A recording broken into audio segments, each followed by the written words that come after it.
आकर सुलाने की कोशिश कर रही थी। उसी दिन लकड़हारा बहुत खुश खुश घर वापस आया और पत्नी को सोने के सिक्कों की थैली दी। फिर पूछा, नंदिनी बेटी कहाँ है? जब से वह इस घर में आई है, इस घर के भाग्य जाग उठे हैं। पत्नी खामोश रही तो लकड़हारा बोला, बताओ मेरी बेटी कहाँ है, मैं खुद जाकर उसे बुला लाता हूं। लकड़हारे ने देखा कि नंदिनी सो रही है और उसकी आंखों से आंसू बह रहे हैं। वो गुस्सा हो गया। उसने नंदिनी को जगाया और कहा, क्या हुआ बेटी? यह क्या कि सोते हुए रो रही थी? कोई तकलीफ तो नहीं है? नंदिनी ने जवाब दिया, नहीं बाबूजी, कोई भी तकलीफ नहीं है। मुझे तो कुछ भी पता नहीं। क्या मैं सोते हुए रो रही थी? लकड़हारे ने बहुत प्यार से उसे पास बिठा लिया और कहा, कितनी भोली और कितनी मासूम है मेरी बेटी। फिर सब ने मिलकर खाना खाया और खुश हो गए। सारा घर एक बगीचा बन गया और नंदिनी बगीचे की राजकुमारी लगने लगी। इसी तरह 7 साल और बीत गए और वो 18 साल की खूबसूरत लड़की हो गई।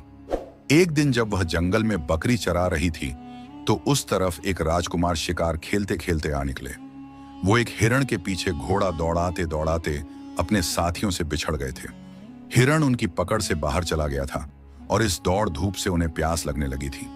राजकुमार ने नंदिनी को देखा।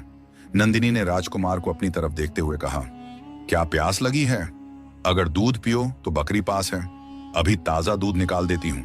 पानी तो जरा दूर से लाना पड़ेगा, यहां से मेरा घर एक कोस है। अगर पानी ही पीना है तो चलो, मेरे साथ घर चलो। यह कहकर नंदिनी घर की तरफ चलने लगी और राजकुमार उसके पीछे हो लिए। घर पहुंचकर नंदिनी ने अपनी मां से कहा, अम्मा, यह रास्ता भटक गए थे और बहुत प्यासे थे। मैं इन्हें साथ ले आई हूं कि इन्हें पानी पिला दिया जाए। लकड़हारे की पत्नी ने राजकुमार को देखा तो उनकी आंखें खुली की खुली रह गईं। वो राजकुमार लग रहे थे।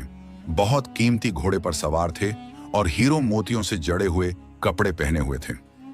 नंदिनी ने छाछ का कटोरा भरकर दिया और कहा, कुछ खाइएगा? राजकुमार ने कहा, नहीं, सिर्फ प्यास थी। छाछ का कटोरा पी चुके तो राजकुमार वहां से रवाना हो गए। शाम को लकड़हारा आया तो पत्नी को बहुत खुश पाया। उन्होंने पूछा कि आज क्या मिल गया है जो जमीन पर पांव नहीं पड़ रहे हैं। पहले तो उन्होंने टाल मटोल से काम लिया, फिर सब की सब कहानी सुना दी और कहा, काश उस लड़के से मेरी नंदिनी की शादी हो जाए, बड़ा खूबसूरत और नेक है।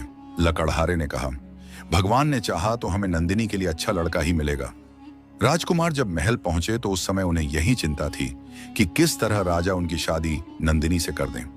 राजा उन्हें बहुत ज्यादा प्यार करते थे, लेकिन राजकुमार को यह यकीन नहीं था कि राजा एक लकड़हारे की लड़की से शादी करने की मंजूरी दे देंगे।